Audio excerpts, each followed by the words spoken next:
Welcome back to Redacted Media, where we bring you the content as long as you mind your business. Before we get started, like you guys to go ahead and like the YouTube video. It does help out a lot. Subscribe if you're new. Go ahead and follow us on any podcast site that you might use. We use mainly Spotify and Apple Podcast. If you do follow us there already, rate us 5 stars. It's going to help with our being able to reach out, find some more audience, and grow what I actually really enjoy doing. So I am your host, Larmer, or Redacted, and this is my co-host, Jake. I'm Jake. I'm the newbie. The newbie. Yeah, newbie to kind of Redacted Media and to our journey. We're going through Stephen King's The Dark Tower. And we finished up The Gunslinger 2 episodes ago. And our second episode in the drawing of the 3, which has too many thes. I've been typing it a lot, and I'm like, it has too many thes. It feels weird to put 2 thes in one title. But yeah, I'm trying to think of another example of that, and I just can't. Usually with fantasy books, it's like the blank of blank. Yeah. But now I can't think the blank of the blank. That's the drawing of the 3. Drawing of the 3 could probably be. I mean, that full just. Anyways, we're doing the second one. Our first episode, we saw Roland get eaten up by some monstrosities. That was pretty fun. At least I enjoyed it. And he gets. Yeah, we didn't meet Eddie the first episode, right? Like this is our first. No, we met Eddie. Oh yeah, we got into his head, but they like barely interacted. Yeah, so last we saw Eddie, they had really first spoken to each other for the very first time at the end of it. Okay. He brought him over to the beach to get rid of the bags. Yeah, that's what it was. And now he is off the plane. Okay, I forgot that we did get through the bathroom scene before we got through with last episode. So we start off with Eddie getting interrogated by the most lax airline agents of all time. Like, could you imagine the story happening today? Right. He would be held for years. Oh, absolutely. There's no way he's ever getting out of jail. No, absolutely not. Especially like they had him in there for like 2 hours. Yeah. Yeah. I do like how King expands on that, on like why 2 hours was bad. But we'll wait until that kind of like serves the story. I really like that as well. Yeah. But he's getting interviewed, and he I think this is another good example of Eddie having some kind of steel within him, of being able to talk his way out of situations. Yeah. That if he, I don't say he's a gunslinger per se, but I think that he is a hero in this story so far. Oh, absolutely. He's not Jake. Jake No. seemed to be kind of just a companion. He was there, and now I think he's not an equal to Roland by any means, but by the end of this, Roland's going to depend on him to live. Yeah. So he's going to have something with him. And I don't think Eddie necessarily has guns. He has his mouth, and he's damn good at it. Yeah. Silver-tongued, whatever the fuck you want to call it, He's the face. He's the talker. Yeah, for sure. He's the bard of the party. I love that. Is Roland a warrior? Like, I'd say Roland's a fighter. Yeah. Okay, that's what it is. It's fighter. Yeah, he's fighter. Eddie's a bard. Jake is a level 1 commoner. I don't know. Level 1 commoner. That's funny. Oh man. So he ends up. I mean, if you were in A's shoes, you'd probably feel pretty good. Like they have literally nothing on you.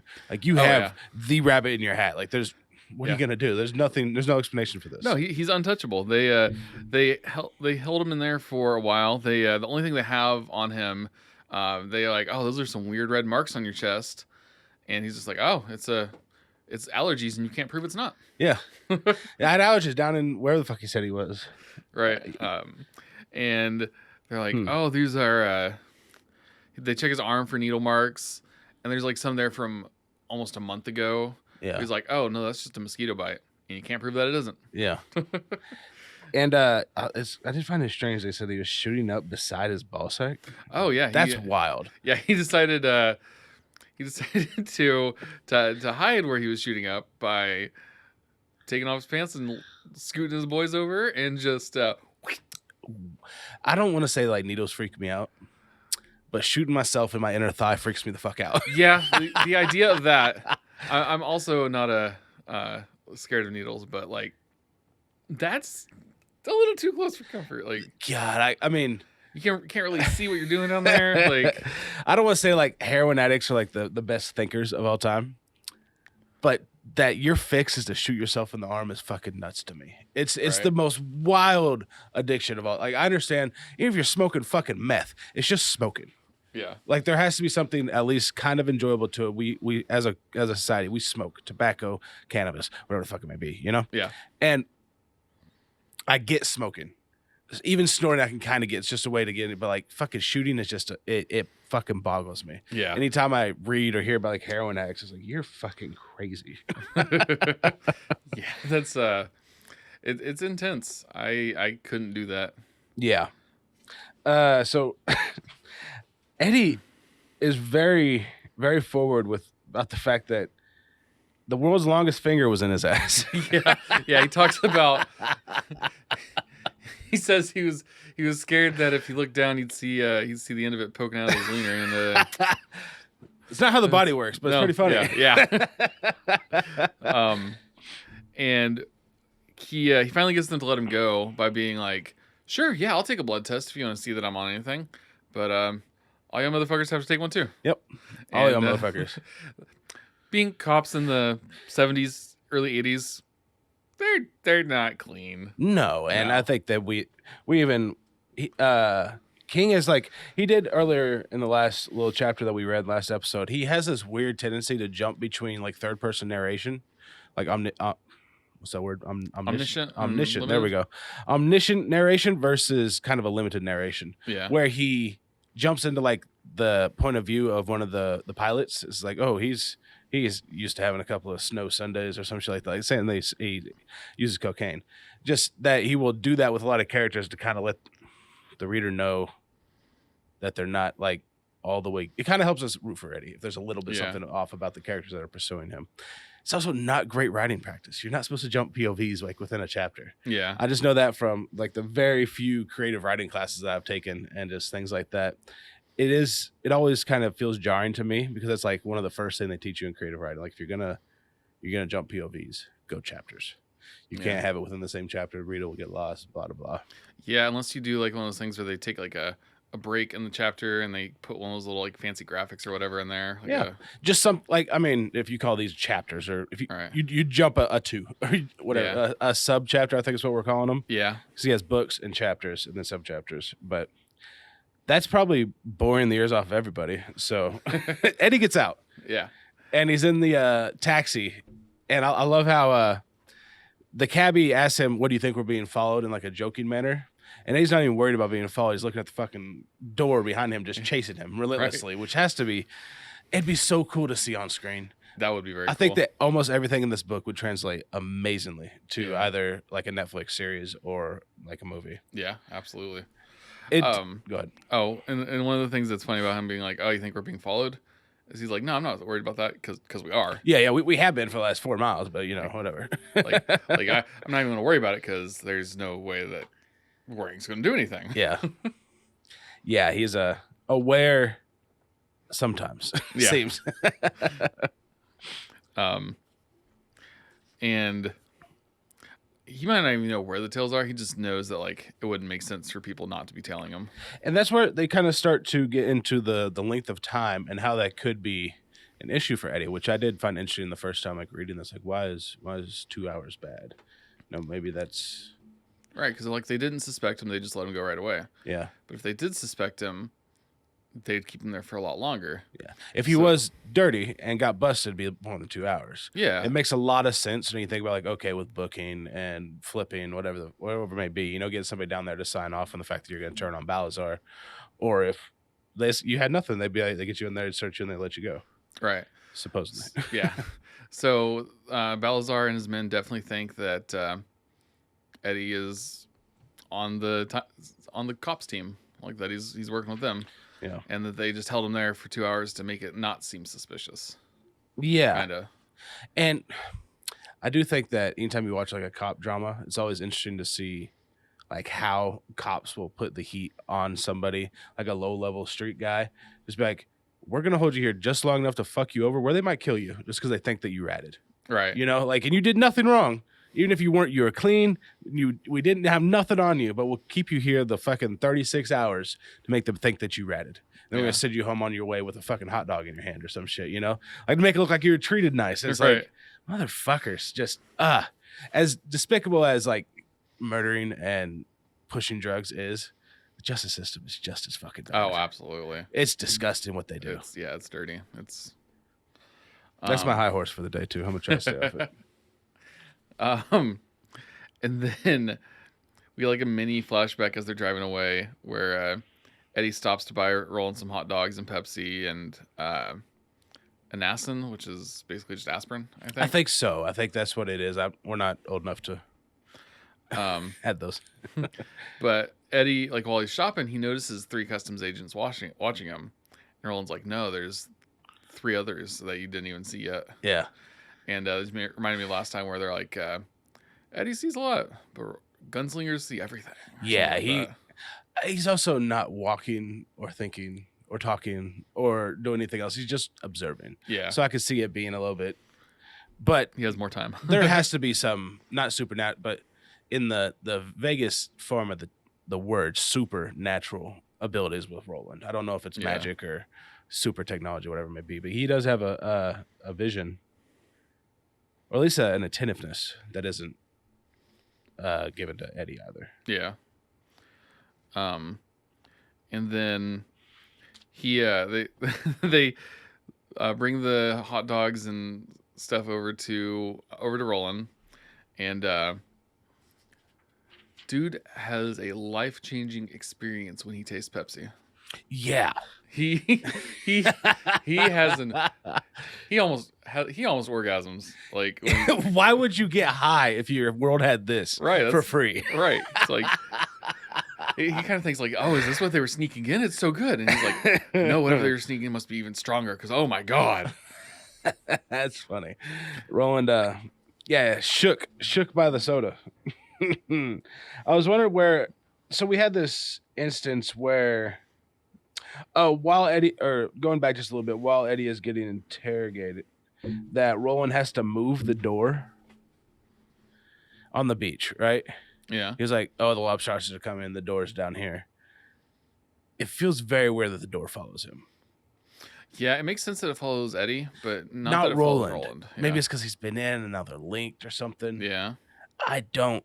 Just the same logic that follows whenever you see like Roland opened it and closed it the very first time you ever saw it. Yeah. It's like, okay, this should be shut. It should be gone forever. But now it's like, it seems like a writer cop out to have the door follow you. Why just have the lobster sausage not come? Right. Or, make it harder for Roland to keep moving back and forth between a safe space and the door. Like, yeah, you'd have to leave Eddie for hours or something, yeah. But it's kind of weird that it follows Roland. For sure. And it's funny that he eats the hot dogs and he's like, I don't really like the idea of eating dog, but whatever. And then he just thinks that they are absolutely god awful. I did find that kind of funny too, that he didn't like a hot dog. Yeah. He's like, it's not nearly as good as the Tudor fish. Yeah, the tuna fish. Highlight of last episode for sure. Or 2 episodes ago. Or maybe it was last episode. Oh, yeah, it had to be last episode. I was looking at the clips on Twitter earlier and I thought that shit was funny. And he's sitting there eating and drinking and like he thinks, thank God for Eddie. But then he also kind of thinks to himself, I don't want to get too attached because of my duty. Mm-hmm. Which I'm like, oh, are you going to Jake him too? I think that Roland has the ability to Jake anybody that's going to come into these stores. That if we don't see Roland try to become a different person, that's all we're going to have is him using people up like bullet shells. You know? And King keeps bringing up, how much this tower is his journey and that nothing will stop him. He'd do whatever if it lay between him and the tower. And there's a gun in the first act has to go off in the last, right? All right. Like that's just kind of how I feel about this, that it's not, King does like to foreshadow, but usually it's very heavy handed. And that was the last time Roland saw him alive. It's like, oh my God, it doesn't happen for like 2 books. It's like, what the fuck? Or like when he was like, in the first book, he grabbed it with fingers that would soon not be there. Yeah, I had to point that one out. But like, if you catch that, that's extremely heavy foreshadow. Like, you're just telling us he's about to be maimed and scarred and lose fingers. Like, that's fucking insane. Yeah. But yeah, Eddie is hitching his wagon to this guy that might not be the best idea, boss. No, yeah, absolutely not. After he eats, he returns to Eddie, who's still in the cab, and he gets out of the cab, and this pizza van pulls up, and this real. He describes him as like a real goofy looking doofus, basically, named Cole. He comes and talks to Eddie, and Eddie sees this guy Jack in the driver's seat, who's basically Balazar's right-hand man. Which he's the one that looks dumb too, right? That they're like, oh, but behind his eyes was a cool intelligence. Yeah. Yeah. They're like, he looks dumb, but he's smart and he's tough. Big, tall, and ugly. Oh, old double ugly. That's what they call Double him. ugly. Jack Andolini. Yeah. He's basically Balazar's right-hand man. He said that he had like aspirations to be bigger in this little crime family that we're kind of discussing.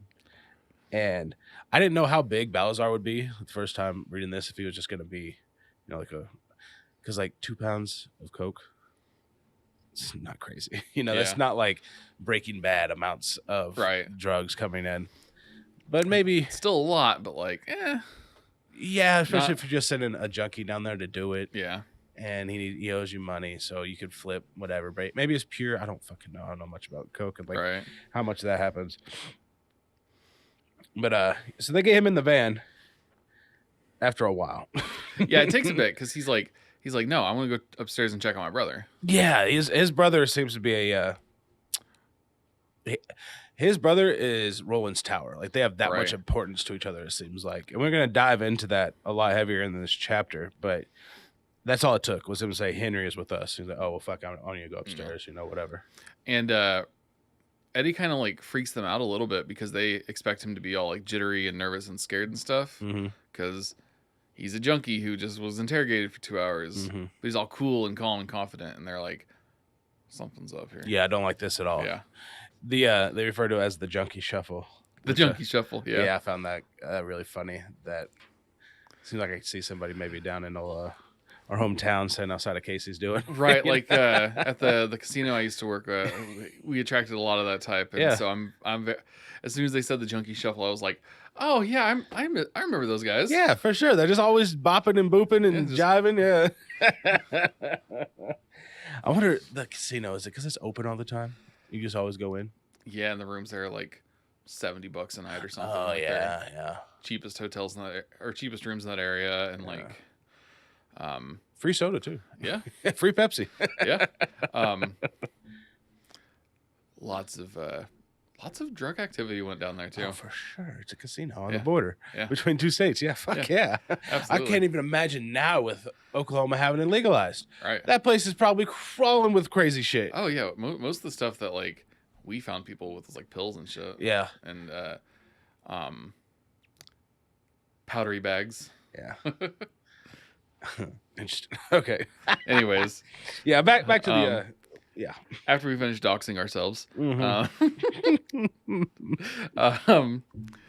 they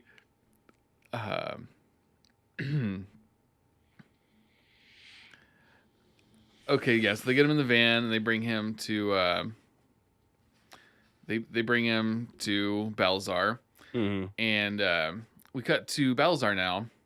And we get a little scene of Balazar is sitting at his desk. Like, he likes to make card houses. And right now he's making a card tower. Yeah, of course. And what's the name of his business? The Leaning Tower. Yeah, the Leaning Tower. Like, I don't even know if we're there yet, but Roland jumping forward at just the instance of a neon sign. Yeah. Oh my God. Cracked me up. Like, oh, there it is. There it is. Bitch, relax. Yeah. It's a sign. Right. We get this, some nice characterization for Balazar. He's a pretty calm and patient man. He never gets upset when like his house of cards falls over, except for one time. When this guy intentionally blew him over because he was being a jackass. Yeah. and think he had his guys kill him. I believe Remember that's that? hinted at. Yeah, I Yeah. don't remember if it's exactly, but I love this little. I can see how Henry and Eddie are brothers. They're playing Trivial Pursuit. Yeah, so he has some of his bodyguards, or some of his henchmen Yeah. playing Trivial Pursuit with Henry to keep him occupied. Hilarious little bit that he's just stoned off his ass, but still, he's doing this on purpose in my mind. That he's trying to be funny with the Johnny Cash. He's not just that fucking he's gone. saying Johnny Cash for every answer. Johnny Cash's life, man. It's like And then like the Johnny Cash is also kind of like the man in black a little bit. Definitely. So it was kind of funny that they put him in there. That had to be intentional. Yeah, to me, absolutely. I've talked to people about this, but what do you, Man in Black? What do you mean, Johnny Cash? And I'm like, yeah, I get that, but no. The tittering Man in Black does handstands and brings people back to life. That guy. And Balazar's, he kind of goes over again how he's suspicious that they only questioned Eddie for 2 hours. He's like, it wasn't short enough, but it wasn't long enough. Mm-hmm. And so he wants answers because he's curious about what's going on, but he's pretty certain that Eddie's going to try to turn him over. So ultimately, after he gets his answers, he plans on killing both of the brothers. Yeah, I think he says like this is more like satisfying a curiosity Yeah. than it is anything. He's like, and if he did rat on him, then he'll deal with that. But if he didn't, then 2 less junkies. Yeah. World's a better place in his eyes, Right. But then the pizza van pulls up to Balazar's bar, and this is when Roland sees that sign, and he's just freaking the hell out. I put here in my notes because they interact with Cole a little bit, like on the drive and stuff, and I was like, Cole has the energy where he's either too stupid to live very long, or he's so stupid that he's going to live the rest of the series. I could see that with Cole. Yeah, he does kind of put off that kind of energy there. I'm like, he's so stupid. They're either going to keep him around for the fun, or they're going to kill him like immediately. Yeah, that's it's good characterization of Cole. I think. So I really don't think about him in rereads because I know his fate and what's going to happen like towards the end of this chapter. Yeah, but yeah, I did. I don't know if I had voice again. This is going back to my fascination with Audible and voice acting. Whenever somebody that is really good at like a Brooklyn mobster accent gets to voice a Brooklyn mobster, it's so fucking good. The way he does Jack Andolini and Balazar, they're distinct, but they sound like exactly. I don't know. It's amazing. I could try to replicate it while I'm reading with the voice in my head, but it's nowhere close. And I just want to give another shout out, Frank Muller. He's so fucking good. Right, and you played that clip for me last time after we recorded. Oh yeah, that was last time. Yeah, and then I went and looked up some more of it. They have some clips on YouTube too. Yeah, and dude, he's fantastic. He is amazing. Like he ended up getting, spoiler alert, after book 4, he gets in a motorcycle wreck and like is brain dead and he can't read anymore. So we have to get somebody else for 5, 6, and 7. And it's a travesty. It sucks ass. Yeah. But having him for these 3 books, he gets 2, 3, and 4 is who he gets to read, and he is the voice of Eddie Dean to me. Yeah. He might be the voice of Roland, but he is the voice of Eddie. He's amazing. You have the time. You haven't ever read it or heard it on any audiobook platform, just spend the $20 if you really like this. You lasted like 30 minutes into this show. You probably like this series pretty well. Go ahead and spend the money. Don't send me any money, but I'll take some money too. Where were we? So Eddie's like fighting to take back control of Roland because Roland has like taken over his body. He's so excited. And we get told that like on the beach, Roland's body is like twitching and trembling. Like, his reaction to seeing this neon sign of the Leaning Tower of Pisa, is so strong that he's like, even his actual body is freaking out over it while he's in Eddie's mind. That's, again, I love world building and like trying to find out how magic works. So there's still a connection there between his mental and his body. Maybe it's like sleeping, but I don't know. It's always cool. Those little things are fun. Yeah. Right? So. Yeah. So after Eddie finally calms him down, they tell each other to be cool. Roland just learned this phrase and he really likes the phrase "be cool." Yeah. which was fun. And so he's like, okay, I'll be cool. Yeah. And he lets Eddie have control again. And then we learned that like Cole saw the eyes switch as they switched. Mm-hmm. And so he is confused as all hell. He's trying to tell Jack that something weird happened, but Jack doesn't care. He's not going to listen to Cole. Yeah. And Jack has like pushed a button inside the van that like alerts Balazar that they're there. Mm-hmm. So Balazar like has the goons go and like hide in the side room and take Henry with them. And then yeah, chapter 5. Chapter 5, Showdown and Shootout. Showdown and Shootout. I'm gonna go right over there and grab my coffee real quick. I'm not even gonna cut, so just give me a second, guys. It's about 5 steps away. Be right back. So enjoy your intermission. Yeah, I'm back. I did want to give King a shout out for, like, I think it's a trope, maybe even cliche in writing that you have 2 henchmen, one's big, one's small. Yeah, it's Lenny and fucking whatever from Mice and Men. Oh yeah, Lenny and George. George, right? Where the big one's the stupid one, he's not gonna do anything. He's the number 2. The little guy's the leader. Where I feel like with Jack and Cole, was the exact opposite. Oh yeah, Cole's the fucking idiot, but big double ugly, whatever the hell his name is, Jack is the leader. And I King does do that a lot in his henchman kind of characters, and I appreciate that as a big dude. We don't always have to be stupid. Yeah, we don't always have to be stupid. I think I'm relatively smart. Right, like yeah, like I'm doing okay in classes. Yeah. I'm not an idiot. I'm not just an idiot. I'm sometimes an idiot, but not just a pretty face. So, foreshadowing. What do we think about the title of this one? I was upset whenever you were pointing out the names of the chapters last episode. And the fucking one was titled Showdown and Shootout. I'm like, oh my fucking God. Like, can we just leave the climax for later? Right. Or at least the climax of Eddie's short little story. Right. And it made sense to me. I figured that them going into this drug den and it's being the last chapter of Eddie's story, I was like, it's probably going to end explosively, not super well. No pun or pun intended? A little bit. Okay. and so I was like, yeah, it's going to be dramatic and big. Mm-hmm. And it's the shootout of this book. Maybe there's going to be others, but so far we've had one big shootout each book now. Yeah, we have. This is between this and Toll. That'd be interesting to draw the comparisons. Yeah. I haven't thought about it. Yeah, I didn't think about it that way either. But what were you thinking about? I mean, just that they had a big shootout. Oh, okay. Like, they had a big fight scene. Yeah, for sure. We get right back into it with, I guess with the titular character, and the first one was Gunslinger. We're gonna have some kind of shootouts, right? Right. Is this the one where the boys are messing with Henry?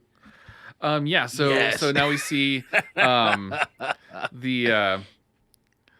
the guys are playing with Henry still, and then they ask him a question where the answer is actually Johnny Cash, and Henry realizes that it's Johnny Cash, so he says Walter Brennan, and then everybody dies laughing, and they're all having such a good time that he's like, well, hey, you guys like me? Can I have another hit? Yeah, can I have another fix? What's up? And they oblige, and we get a hint that maybe that was a bad idea. Yeah, Henry's last rocket took off. Yeah. I don't know what a heroin high is like. I feel like it's so easy to overdose. Like, I feel like even in like Breaking Bad, the Right. girl gets too high, throws up, kills herself. It's like, Jesus Christ! Like, this is what y'all are doing. This is the Right, vibes we're on. That's what I hear about heroin, is that like it's the one where people just overdose so easily. I don't know if it's it's just a tipping point that's just right there. That's so finite that it's very easy to go over. Right, like they didn't say like, oh, he might be too high or anything. Mm-hmm. And it's kind of very sudden that he's just sitting around hanging out, and then oh well, that was too much. Whoops. Yeah, just there it goes. That one bad. Maybe it's a multitude of all of them, compiling together in him, and like there's a blood alcohol level, but for heroin, you know? Yeah, maybe. I have no fucking clue. I'm so ignorant to this.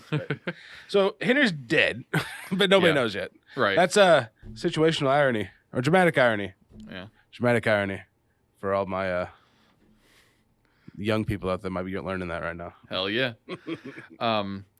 And in the other room, Balazar's Tower of Cards is on its 3rd level. Third yet again. There's a lot of threes in this book. I wonder why. And so they Roland, they walk into the bar, and Roland sees all these like glasses everywhere. Wine glasses, shot glasses, whiskey glasses, and he's just like amazed by how much glass there is. We get another like glimpse into the past. They used to have a lot of glass in Gilead, but like supply lines shut down and stuff, and so whenever something broke, it was just, well, it's trash now. Yeah, no more glass. You can't fix it. Yeah, and so they just they ran out of glass basically. That's a long time, it seems like to me. Yeah. That you have to. I mean, God, there's 50-year-old glass works now. I mean, we'll probably live in a lot softer of a world than Gilead is. That's true, but yeah, still. For sure. And Eddie's first thing getting in the bar. Where the fuck's Henry? Yeah. I do like that he stays on choice, on character for that. That he gets right in and he starts searching for him. Not even worrying about the fact that he could very well, be walking to his execution. Yeah. No matter the outcome of this, he just wants to see that his brother is still alive. And I don't know, he's one-track mind, man. Yeah, he does not care that there's all these guys surrounding him. Like, make one wrong move and these dudes are gonna make your life miserable. Mm-hmm. He wants his brother. Yep. And they're like, calm yourself. You're gonna go see Balazar first, and then we'll give you your brother. And Eddie starts thinking about how like Henry's kind of a weak-willed person. He's like, they wouldn't even have to have tied him up or kidnapped him. They would have just, he's like, he would have become a captive for drugs, and that's what happened actually. Just knocked on his door. Hey, Henry, got some fix. You come with us. Oh, bet. Yeah. Grab a coat. Is that it? Let's go. He wouldn't have even put on his shoes if they said, no, you don't have time for that. Yeah. Roland points directly to the tower of cards on his desk. Another sign. I thought that was funny. And Balazar like tries, or he like plays concerned at first, like, oh, are you okay? Like, what happened to you in there? And Eddie's just like, cut the crap. Yeah, no. I don't give a shit. Yeah, like, he's like, I know that you think I'm working for the feds. I'm not, so let's get that out of the way right now.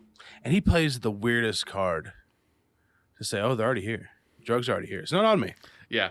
He's like, how'd you ditch the drugs? Oh, I didn't ditch them. They're here already. I already delivered them. Yeah, it's already done. What are you talking about? Yeah. And that's not possible. No. No. no, probably not. Balazar is even thinking that too, like, no, you didn't. No, you just got back into the country. No, you didn't. Yeah. He's like, no, they're in your bathroom. I'll go prove it. And then nobody had been in there except for he even mentions that. And he's like, I'll get you half of it. And then once Henry's home safe, I'll get you the other half. And Balazar's not buying it, but he's very interested. He's very curious. So he tells Jack to go search the bathroom first. He's like, yeah, okay, I'll play along for a minute. And I really like Balazar's like curiosity, because that he doesn't believe any of this, but he's like, but what if? Yeah, what if? He's like, I want to know what's going on. Did they mention anything about a street magician here? Was that this book? He does. I don't remember where at, but he does like talk about how he likes street magicians, and he wants to know what sort of trick Eddie's going to try to play. Yeah, it's suspend disbelief just for a little bit. Yeah, just for a little bit. Just what if? Right. What if Chris Angel Mind Freak can really fly? Right. What if? Yeah. What if? What if? It's not possible. But what if? Yeah. And they while Jack's searching the bathroom, Balazar's like, Eddie left looking like a junkie, but now he looks. Well, I put the quote down here because I really liked it. It looks like somebody poured 2 quarts of fresh guts down his throat. Like he's got guts now, and he didn't have that before. I wonder what. Yeah, it'd be fun to see. I think we get a lot of inner monologue Eddie, and we get a lot of Eddie now. But what was he just purely strung out? Right. You know, because we saw him down in what is it? Fucking Cuba? Where'd he go? Let me see. I think I put it in my notes here. Where did he go? He went Colombia? No. Shoot, I don't remember. Anyway, South America, right? Yeah. And he still had a little bit of that steel with him and guts of telling the sallow man, like, no, I'm not gonna fucking shoot up this stepped on bullshit. You go get me some. Give me some good. Some give me better. some good. Yeah, and he had that ability at least a little bit. I wonder if that's because he was like had been entrusted. You know, like he was doing it for Henry because he was collateral. Yeah. He had been entrusted by this fucking crime boss to go down here. That he already had a little bit of a go get him, champ. Yeah. To him, you know. And if so, yeah, you're probably right that he did have that because of Henry. Like if Henry wasn't in the stakes, then he probably would not have the guts that he showed even the Salaman.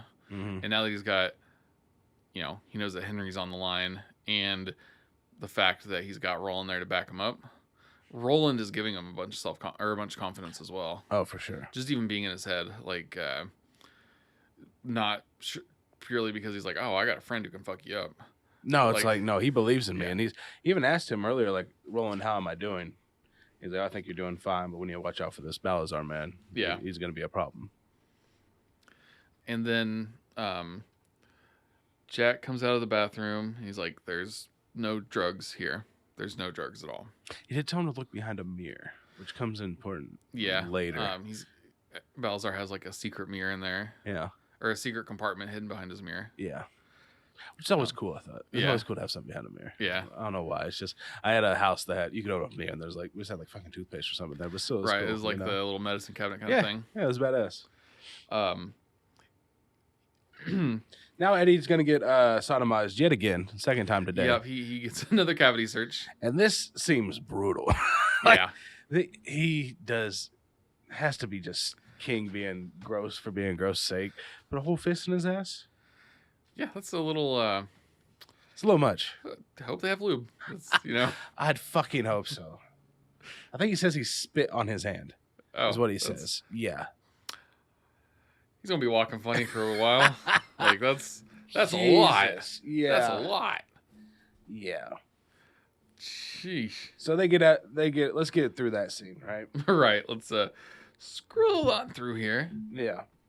And so Balazar is like, you know what? Fine. Go in the bathroom and get the drugs. Oh, but Jack's gonna go with you to watch you. Yeah, wrench. And Eddie's like, no, you can't come with me. Like, but Roland's like, no, it's fine. Just let him come. I got a plan. Wild plan. Wow, absolutely. Just insane plan. Yeah. This isn't a plan. This is we're now gonna go my way. Yeah. You know, like your little heist plan, cool, you know, go in there, throw me a bag of drugs, will be good plan. That ain't working. Yeah. We've already said, no, scratch this, plan B. Fight. Showdown, shootout. Yeah. And you know, Balazar orders Jack to go in there because of his curiosity, because he doesn't just want the results, he wants to know how they're gonna get them. Where in my fucking bathroom could you have put this, you know? Right. Like he cares more about how than he does about what, you know. And or he's gonna catch him in a lie and then have him killed, you know, whatever. But yeah, it's just Balazar's curiosity, which I really like about him. They also leave Eddie butt ass, which I thought was funny. Yeah. Just leaving him naked. Yeah, they're like, nope, go ahead and go in there and just can I put my underwear on? No. Just as you are. Yeah. And so Jack is about to hit Eddie when they're in the bathroom, but then he sees like his eyes change to Roland's and he gets a little freaked out. Yeah. And before Jack can react, they grab him and drag him through the door. And then action happens. Goes crazy. I mean, just as hard as it is, I think, to depict like gunfighting in text, Yeah. this is a great job to me. Yeah, a lot of people who write action don't do a good job, but King is absolutely doing a good job. I think here. he's doing great so Yeah. far. And this is my first like analytical look at these types of. Like, Yeah. I've just enjoyed the story for the story, but yeah, left hand separated from Eddie. I don't remember what the left hand was about. That's just because he doesn't have his right hand. Yeah, because they're falling back in it and Roland screaming that to Eddie. I don't know why, but so they fall through. and Jack and Eddie are fighting for Jack's gun, and Roland's like, man, it'd be kind of a cosmic joke if Eddie got shot right now while they were fighting for the gun. With the door closed, you know, it's like, yeah, like, is that just over with? And I love that. I think we switch over. We get Jack's point of view for a little bit as he's fighting with Eddie. He hears Eddie yell for somebody, and then Jack looks over and he sees Roland, and he immediately realizes that Roland is the bigger danger. He doesn't know who this guy is, but he looks like a half human, half ghost, kind of monster. Spook. Yeah.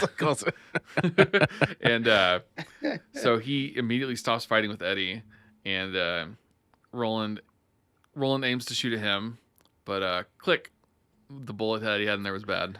I do like that how Eddie's Annalena Annalini's inner monologue. I'm beat, Annalena thought, full of sick wonder. Christ, he's faster than anybody I ever saw. I'm beat. Holy Mother Mary of God. He's going to blow me away. He's good. The man in the ragged shirt pulled the trigger of the revolver in his left hand, and Jacqueline really thought he was dead before he realized there would have been a dull click instead of a report. Misfire. It's like, geez. Yeah. And then Jack smirks, and he's like, got you, motherfucker. Yep.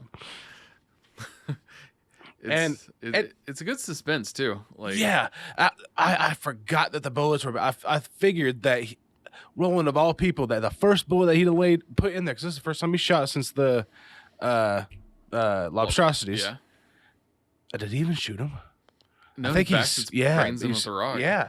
So he did that, and the ones that he was almost positive had not gotten wet. The first one was a fucking misfire. Yeah. Which could have been other things happened, but I don't doubt that Roland No, especially because later on we in the what the chapter's named after, he does get a few more misfires because of bad bullets. Yeah, he does, don't he? Yep. Wow. Yeah. So Annalini then is about to just blow Roland away, right? Right. He raises his own gun to start shooting, mm-hmm. and then Eddie, just quick on the money, he hears the misfire, and he grabs this big rock off the beach and just chucks it at Jack. Yeah. He just no hesitation, just yeet. Have you seen the Goonies? Not a long time. Oh my god. Okay, so there's at least a GIF that was of what's the monster man in Goonies? Oh man, what's his name? You guys. It's like Ort or it's something like just that. stupid. Anyways, the guy in the basement in the Goonies, he's just sitting there and gets hit in the head with a pop can. Like, huh? That's why I imagined it with Jack. It's like, it wasn't a big rock to me. It was like a little rock that just gets bink right in the side of the head. And Roland shoots again, but he doesn't like expect that Jack's gonna be falling from this, so he misses a little bit and he hits him like in the arm. Yeah. And he's like, you know what? Jack's like, you know what? If I want to die, I'm at least gonna take somebody out with me. And now he decides to start shooting at Eddie. Yeah. Turns the gun away from the danger. Yeah. And tries to kill Eddie. He's like, I'm gonna take one of these motherfuckers out. Mm-hmm. And Annalena brought his gun up. The little cobra now seemed to weigh about 20 pounds, but he managed. I love how it switches, right? I mean, we go from subchapter 14 to subchapter 17 in about a page and a quarter. Right, like I have one bullet point for 15 and 16. They just like section 15 is Roland fires again, hopes it doesn't miss. Yeah, then 16, it was no misfire. Yep. Yeah, I love badass. that. Yeah. I love when books do that.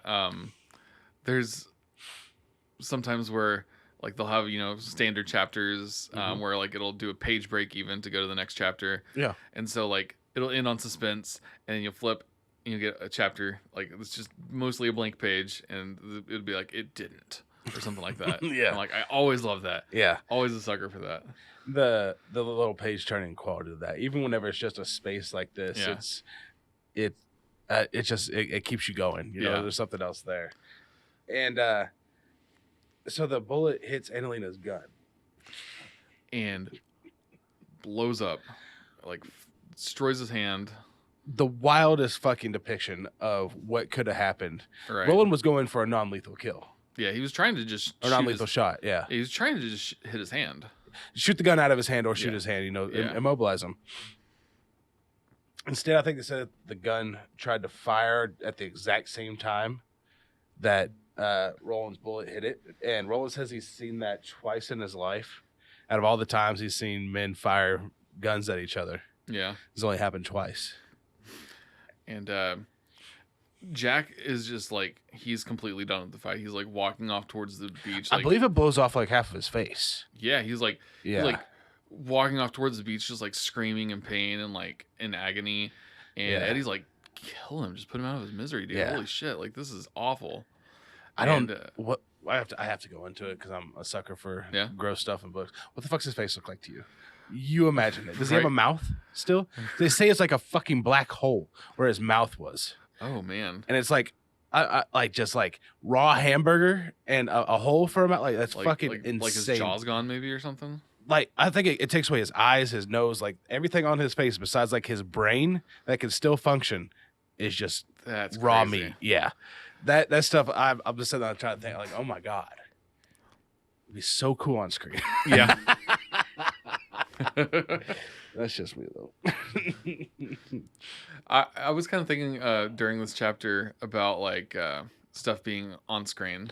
Yeah. And I was like, one thing that they'd have to change is or work around is Eddie being naked basically this whole chapter. I was like, they'd either have to like let him keep his underwear. Yeah. Which could honestly even be funnier if they like put him in like a pair of whitey tighties or something. That's what they do. Yeah, that's definitely what they do. Is that he'd have to be wearing a pair of whitey tighties, and like a pair of whitey tighties in his shoes or something. Or they Austin Powers it and like just have him conveniently behind something at all times. Yeah, every shot. Incredibly. Like just innovative camera work. Right. You seen oh my god, that reminds me of the Simpsons movie. You seen that like when it came out like a decade ago? I saw it in theater. But... Okay. Bart's like skateboarding naked through the town. Yeah. And they do all these cool things where you can't see like anything on him. Then he goes through a fucking hedge bush and it's cut out right where you can see his dick. Yeah. It just does away with the whole concept of trying to hide it. I thought that was hilarious. You know what's really funny is that you know, my parents were really strict about what we could watch and stuff. And so I'd never watched The Simpsons before. But going to see that movie with like my uncle or something was that was my first time watching The Simpsons. Oh no, that was your introduction to The Simpsons? Yeah. That's crazy. And I mean, I liked it, but that's just I thought you're starting with book 7 of the Dark Tower, you know? Like wow, you don't know any of the characters. That's, I mean, probably just from pop culture or whatever. You know, you knew the gist of it, but wow. Yeah. Wow. Okay. But yeah. Anyways, Eddie's like asking him to just shoot him and put him out of his misery, and Roland's like, "No, the lobsters will get him." Yeah, I'd say I wrote in my book, it said Stephen King special on these 3 paragraphs. I'm going to go ahead and read them. Shoot him, Eddie said. He was shivering harder than ever, and now it wasn't just the combination of the night air, sea breeze, and naked body that was causing it. Kill him. Put him out of his misery. For God's... Too late, the gunslinger said with a cold indifference, that chilled Eddie's flesh all the way to the bone. And Eddie turned away, just too late to avoid seeing the lobsters swarm over Annalina's feet, tearing off his Gucci loafers, with the feet still inside them, of course. Screaming, waving his arms spasmodically before him, Annalina fell forward. The lobsters swarmed greedily over him, questioning him anxiously all the time while they were eating him alive. Dad-a-chum, did-a-chick, Dad-a-chum, Dad-a-chuck. That's quintessential King. Yeah, that's a death if you've ever seen one in one of his books, and I enjoyed the shit out of it. So. It was really good. I was just like, oh, this poor dude. I was like, he's been nothing but the bad guy, but like, oh man, he's the bad guy in title only. He's really done nothing wrong. Right. He didn't even stick his hand up at his ass. Yeah. He just cleaned up a bathroom. Yeah, he's just like, he's there to help the bad guy, really, but like, yeah, he is a bad guy. Yeah, you know, but and he would have killed Eddie. Yeah, but yeah, what a way to go. Yeah, I was just like, oh, shoot him anyway. Like, don't let him live through being. So, as of right now, I think that Eddie and Roland need to be separate. Eddie can't go back. Like, that's kind of set up. Like, okay, Eddie can't go back because they're gonna have to start doing some shit. Why didn't Roland just take some cocaine? I feel like that would have set him. He's taken fucking mescaline before to go fight a demon. Right. Why not just, you're sick, feverish, get something in you? If fucking Pepsi could do this to you, imagine what a little knock, you know? I would love to see coked out Roland. He'd be amazing. God, imagine how quick he'd be. He'd just walk in there, one gun, take them all out. 18 guys, 6 bullets. We're good. Like that fucking movie Clock Stoppers, where he's just like, yeah, there it is. Doop, doop. Or even the X-Men with fucking Quicksilver. When he runs in the mansion and saves it. That'd be Roland, just going through and kill the whole town. Walk out. All of New York, dead.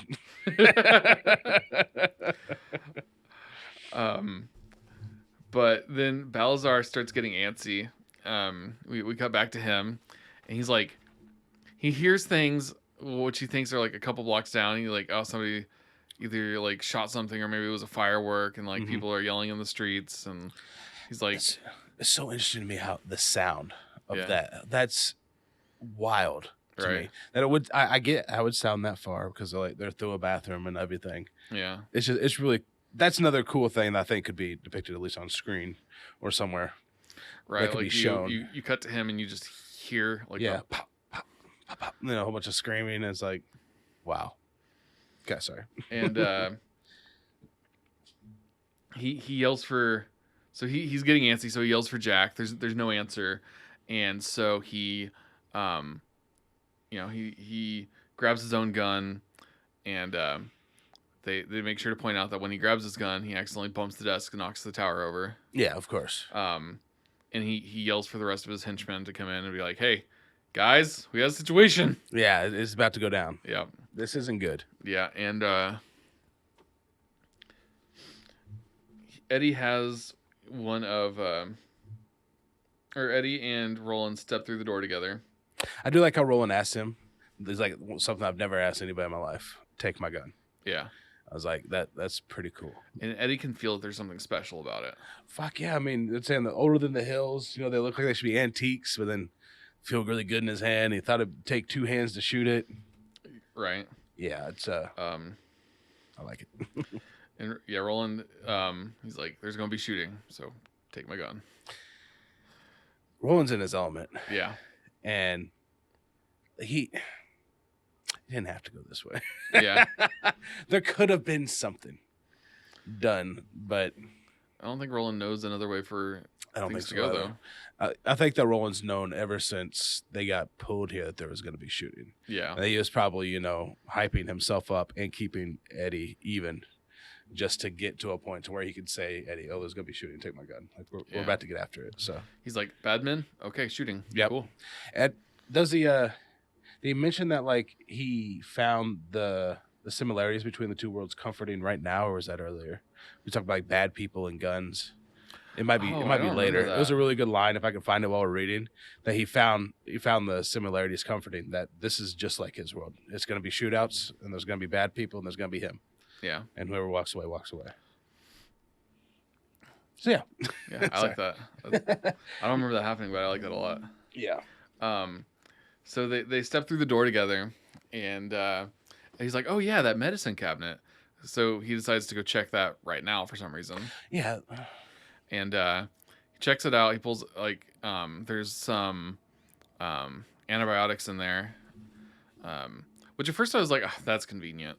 But then I was like, well, this guy has junkies in and out all day, and Eddie even says that like junkies need this. That's why he recognizes it. So I was like, okay, that's believable. I felt like it was like a STD junkie thing. That was was like just a common infection being kind of a scuzzball. Yeah. That they might see. At first I was like, that was just really convenient. But then the more I thought about it, I was like, okay, no, that makes sense, actually. And also, I don't know if there's really bad writing or I just don't enjoy it. But making your bad guys also pedophiles feels Right, like- weird to me. Right, he just for no reason, and it doesn't ever get brought up again, has child porn in there too. I'm like, I think it's like with King being a horror writer, he's trying to make the reader feel off-put. Yeah. Is that a word? I don't know. But like to make things feel off-putting, and that if you can make this guy even more despicable with, I think it's in bad taste. yeah, And it probably wouldn't pass today, especially. But also, King was probably our age when he wrote this, yeah, so maybe a more experienced writer would be right, little better. and it just, I don't know, it felt really out of nowhere, and and like I said, it never gets brought up again. no. It's just like, oh yeah, this guy is even more of a piece of crap than you thought. Anyways, go on. Yeah, and I think in a 2022 rewrite, that'd be taken out. Yeah, It'd be it could have been just been a fucking porn mag. right. Like it doesn't have to be fucking pedophile shit. Yeah. But Keflex was an antibiotic. Keflex. I don't know what the fuck Keflex is. Yeah, I've never heard of it before, but I was like, all right, cool. Yeah. That works. But They hear. Yeah, he hears him say that, doesn't he? So he overhears one of the goons, the henchmen, come Chimi. into the room. Chimi. I don't know how you I pronounce thought that. it was Chimi, but Chimi. it's CIMI. So there was no H in there. I think it'd be like Italian enough that Yeah. that'd be Chimi. 'Cause Yeah, it's just that's a what I was shortening of like thinking, too. I don't know what the name would be. Because they're from Sicily, so Yeah. I was like, it feels like that'd be the Italian. Are they pronunciation. Sicilian? Yeah. Oh, it wasn't mentioned. Yeah. Okay, I didn't want to assume. It says it somewhere. Roland's a black guy with blue eyes in your story, so Right. I'm not going to assume anything yet.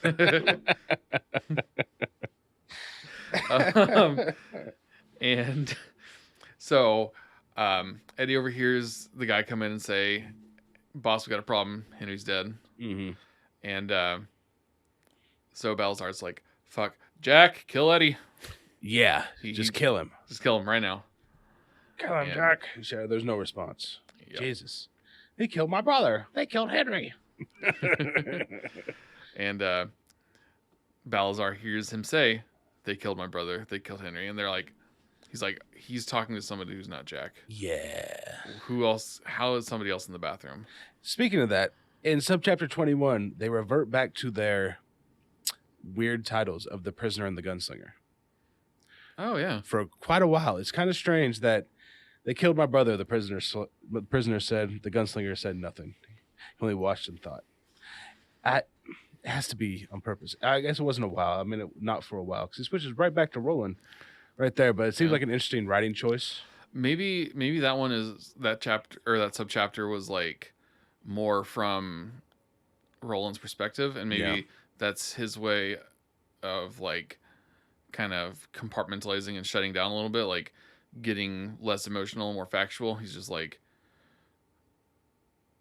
thinking in, more formality because he's getting ready to kill and Yeah, trying to separate things out. that could definitely be like he's kind of getting more. Because like when it's from Eddie's perspective, he talks about, or he calls him Eddie and Roland. Mm-hmm. But maybe that's because it's Roland's perspective, I don't know if Roland's called him Eddie verbally yet, right? or like in their little telepathic conversations. But yeah, that's because I know Eddie does get mad at him for calling him the prisoner later. Yeah. He's like, "Would you fucking stop it?" He's like, not until you free yourself of these shackles. And I'm like, okay, Roland, shut up. Yeah. Hey, Dad.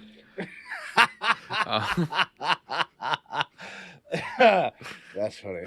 You live under my car. You follow my rules. All right. So we're about to get into this fucking shootout. I guess we've pushed this back long enough. We can talk about it.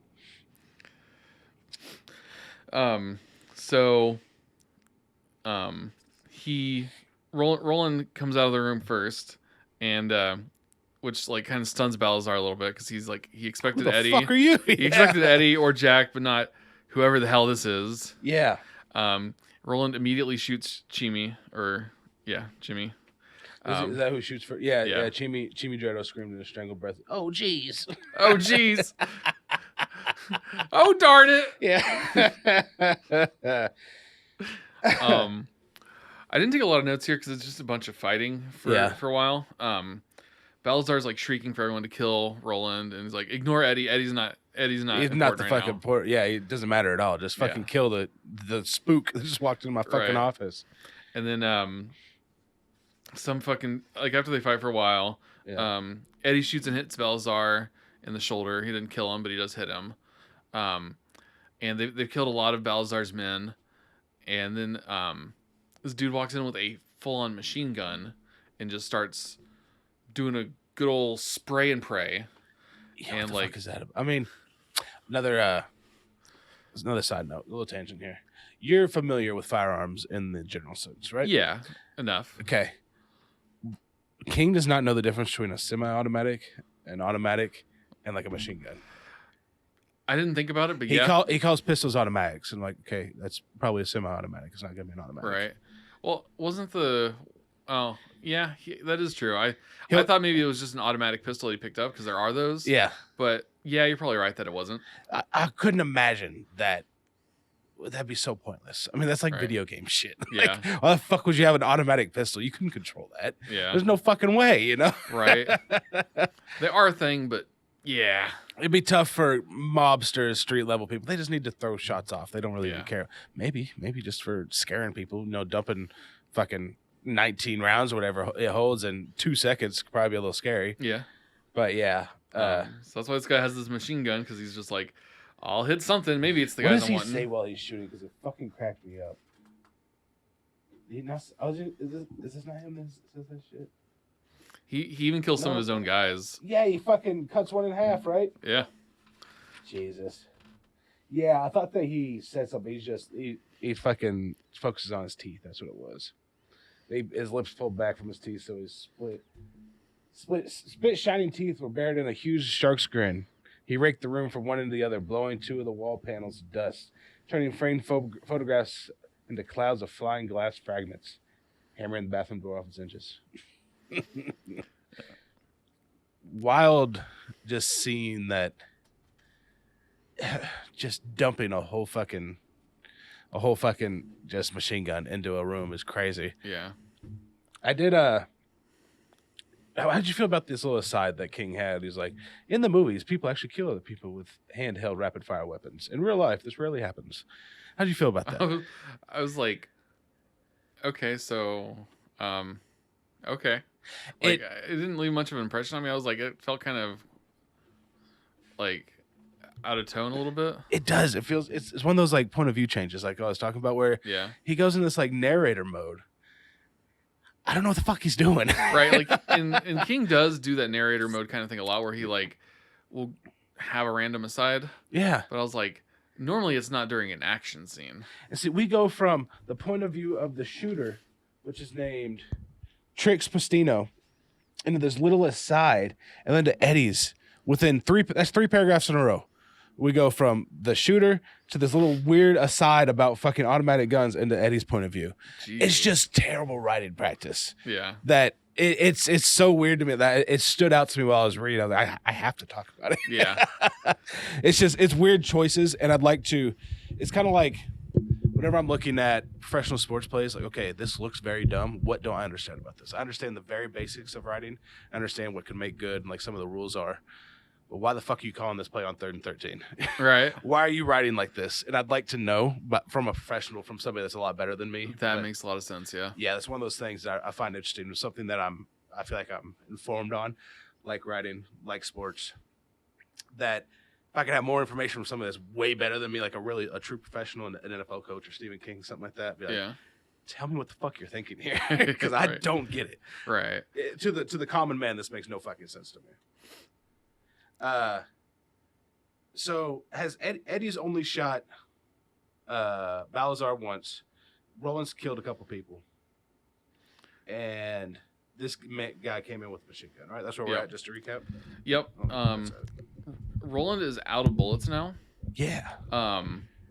And he's impressed with how well Eddie is fighting despite being naked. He's very impressed with this. That he's just dick and balls swinging and fighting. That I don't know why this impresses him so much. I feel like in a life I don't give a fuck what I got on. Like I'm Right. trying to shoot. Like I'd probably feel a little more comfortable just how I am now in full Right. sweatsuit. But like whatever, who cares? Right. You know?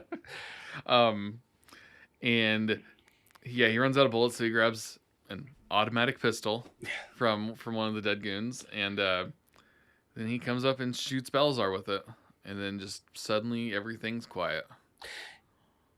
Wait, did you say he shot Balazar with it? Yeah. Roland kills Balazar? Yeah, I think so. I did not think. I thought the fucking Jake did or Eddie did. Okay. Oh, Eddie kills the guy with the machine gun, Tricks. Yeah. He vaporized Tricks from the eyebrows up. Fucking nuts. Damn, that's a good way of writing that. Yeah. The eyebrows The up. eyebrows up, just vaporized, just gone. Like, I love Roland's guns and how just movie wise, Hand cannons. yes, definitely. Where there's so much destruction in them. Where I think of like a 9mm like movie, just pistol. You're Right. gonna leave a hole, you're gonna bleed, whatever. Yeah. But like in this, and like I watched Django again like last week. You ever seen the movie? I have not actually. Holy shit! I've mean, heard nothing but good things. it's insane. Just the gore, because they all use these fucking. I don't know. Is everything with the cylinder a Magnum? I don't know. They're I'm fucking. not sure. There's but 6 shooters. Yeah. And the big old what I imagine Roland's guns are. I'm not very informed with those kinds of guns at all. And the fucking gore from these guns, it's over the top Tarantino bullshit. Yeah. But I like to imagine that this is what this would be too. Like there's a shootout in Django where like 20 people fucking die. And it's like in this living room and just all the walls are red. It's fucking insane. I need to watch that. It's worth it if you can get past how racially insensitive it is. But it is to prove a point. Like, but also Yeah. Tarantino's kind of problematic. Yeah. You got to take everything with a grain of salt. I appreciate the cinematography that Tarantino does, and he can tell a pretty good story. Yeah. But Leonardo DiCaprio is despicable. So Yeah. not like in real life, like on the show. Like But the he's kind of bad too. character, But he dates like 19-year-olds. It's strange. Yeah. Fucking tangents.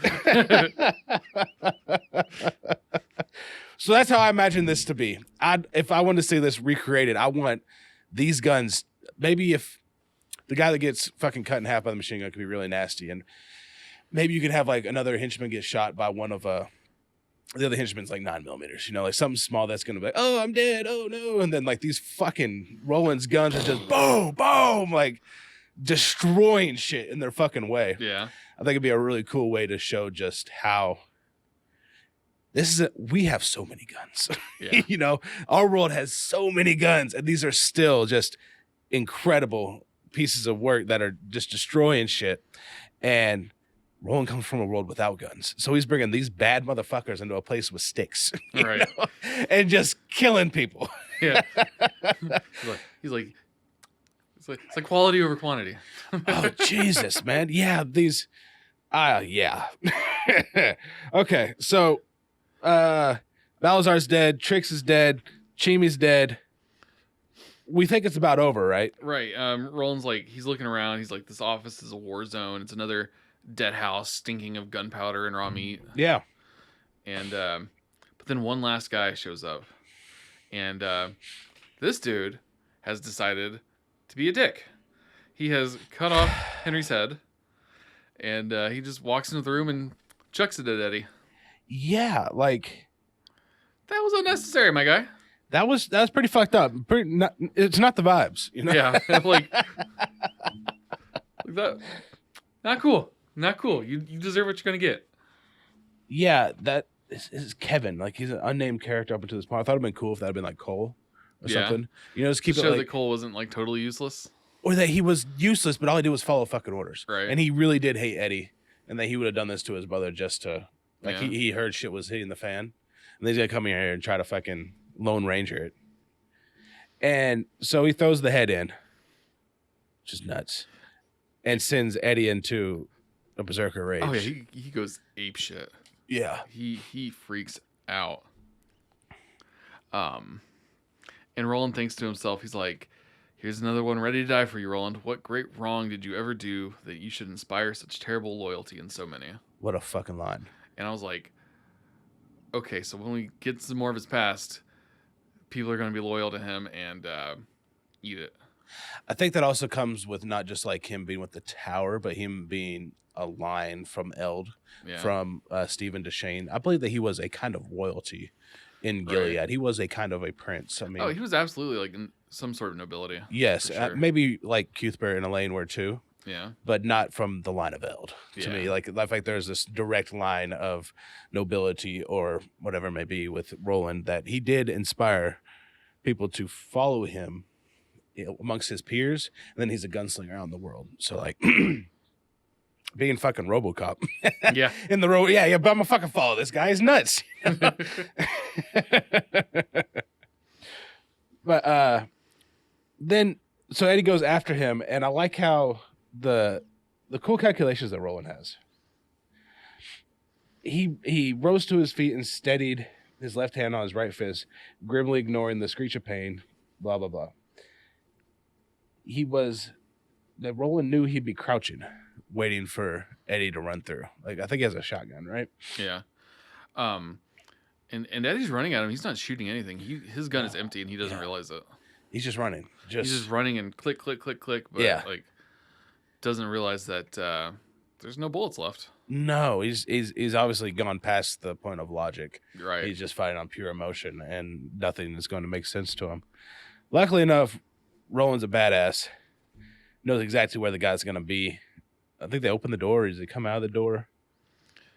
I didn't write it down. I just have that he shoots the last guy, and then Eddie is standing over him afterwards, like just aiming at the dude, squeezing the trigger over and over. Yeah. Still not realizing it's out of bullets. Yeah. Before that, I just wanted to find it because I did find it interesting. It said, the man with the red hair stepped into the doorway, smiling, and as always, Roland's brain was gone. His eyes saw, his hand shot, and suddenly the redhead was lying against the wall of the corridor with his eyes open and a small blue hole in his forehead. I like that his eyes saw, his hand shot. Like the Roland doesn't really exist. He's just becoming... I have more of an infatuation with Roland in these situations than I do with Eddie, just as of yet, because this is where he excels, and it's interesting to me. So fast forward back to where you're saying. Sorry. Yeah. Eddie is shooting this guy with nothing, and Roland's like, hey, stop, you're going to fuck up my gun. That's what I feel like he wanted to say. You're not supposed to dry fire. Fucking stop. And Eddie's just, he's out of it. He's not like, he's not paying attention. He's not thinking. Roland reaches for him to like try to help calm him down. Eddie swings at him and knocks him out. Just fucking pistol whips him right in the head. Crazy. Yeah. Just fucking bow. And then we hear sirens in the distance. Roland wakes up a couple minutes later, so like the sirens are even closer now. Mm-hmm.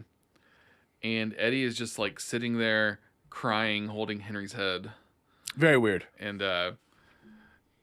it was really weird, but I was like, I get it. Like, I'm not touching the head of any of my family members. Like, I don't give a fuck. That's fucking gross. I mean, Henry was like his whole world. I get it. It's fucking like, weird. Yeah, yeah. No, I get that. Like I'm not one to like appreciate an open case or an open fucking casket at a funeral. Oh yeah, that always weirds me out. So like a severed head. Yeah. Nah, bro. I'm cool. Yeah. That's weird to me. Yeah. Okay. And you know it wasn't done cleanly, so it's all ragged, and it's just gonna be, you know. And so Roland's like, I'm gonna let him have his minute here. So he goes and like gathers Eddie's clothes. Yeah. And he comes back, and Eddie is just like babbling, talking to and about Henry to nobody really, because Roland came back to Eddie talking. Yeah. And he's like, hey, we have to go. We hear like the SWAT team announce themselves like over speakers and stuff. And he's like, Roland's like, throw that rotten piece of meat away and stop pulling. Just come, like, stop pulling away from me. Just come. Just fucking, let's figure this out. You're gonna be here and you're gonna go to jail the rest of your life, or whatever he thinks is gonna happen. Yeah. Or you can come with me. We're gonna go figure this out. Yeah. You can explain to the people that I don't know what the SWAT team is, but I know that I can tell that they are the sheriffs of your world. You can explain to them why everybody here is dead. And you're alive And you're and alive. naked. Or you can come with me. Yeah, we got this whole doorway to be safe. We got a whole bunch of cocaine too, so Yeah. let's go have a party. We got lobsters out there. Yeah, and Eddie asks like what's waiting on the other side of the door for him. And Roland's straight up, he's like probably death. Mhm. But before that I don't think you'll be bored. What a pitch. Right. Like you'll probably die, but it'll be exciting. Yeah. Fucking him in, I guess. Yeah. Like, Okay. And I had this dog-eared. And is this the first time that Roland has referred to the tower as the Dark Tower? Because he does right here on my page 179. yeah, I think so. Interesting that the Dark Tower now got brought up. And Because he's always just called it the tower before. yeah, You're I don't right. know- I don't really know why it's called the Dark Tower, except for other reasons. But yeah, he refers to it the first thing to Eddie, the Dark Tower. Where is this tower? Far from the beach where you found me. How far? I know not. He says that it's a central linchpin that holds all of existence together. What All the- existence, this is our first all time, and all size. This is our first like actual explanation, right, of what the tower is. Right. Like I think you had kind of inferred that from other things that you had. Right, like kind of from the palaver with the Man in Black at the end of the last book. Mhm. We kind of got an idea that it like was at the center of everything, and that it exists outside of space and time and size. Mm-hmm. Um, But somehow in Roland's world, right. I believe. I mean, like from what this book has told us, that we're going to stay in the same world. Yeah. And so it's the center of all worlds, all time, and all size. There's a lot of shit going on Yeah. right there. And the fact that Roland is now looking to get to it. Like, are we sure Roland is a good guy to protect the Dark Tower? Is he trying to bring it down? Is the Man in Black was he trying to bring it down? Was the Man in Black trying to protect Roland from the Dark Tower? Like, we don't Right. fucking know what all these relationships are. But it's strange to tell a story like this because we have no idea what's going on. Yeah, well, you kind of start in the middle of his journey. Definitely start in the middle of it. I mean, the Man in Black fled across the desert and the gunslinger followed. Then 10 pages later, we find out they've known each other for years. Right. Before that, he even started pursuing him, Yeah. that he used to be Merlin and that he might have been the good man. They brought up Farson the good man, right? In the 1st book. Yeah. Is the Man in Black Farson? I think so. I listened to one of my Dark Tower palaver. Yeah. They don't think so. And he gets brought up later in books where Roland talks about his past. But I wanted to see, like, I thought they made that kind of clear. I thought so too. That he said like that he didn't know if Walter O'Dim was Merlin, but Merlin was Farson. Yeah. That's what I thought he said, but it might have been wrong. I mean, I believe that the Man in Black was a shapeshifter of sorts. Yeah. That he could change faces or appearances relatively easily. Yeah, and he did say that at one point. He said, Yeah. I'm coming to you in the face that you're.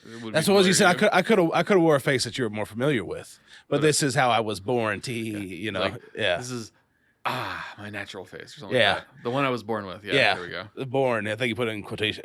Air quotes. Born. Wink. Yeah. That'd be terrible if they did that, but it'd be great at the same time. But eventually Eddie agrees. Sorry. Eddie starts like feeling the effects of the withdrawal, and this is when Roland's like, "No, you're done with that. That's your old life." Yeah, this first does he get through the door before he like starts to regret it, or is it like on the way through and Roland's like, "No, we have to go." Like there's tear gas getting thrown in at him. Right. It's before they go through the door. And he's like, no, just a second. They had to have something here.